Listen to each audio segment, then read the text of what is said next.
especially when Ukraine is facing widely reported manpower shortages on the front lines. There are several plausible scenarios for what their goals might be that we're going to get into.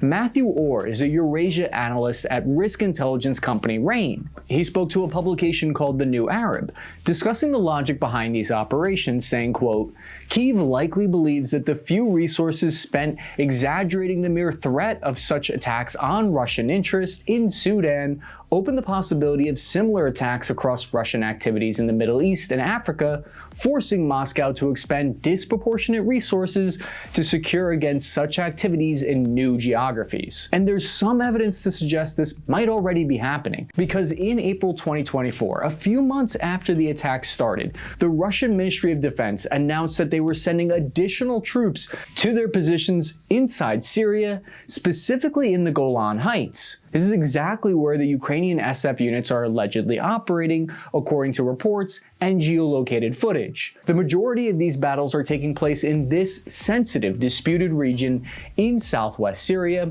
bordering Israel.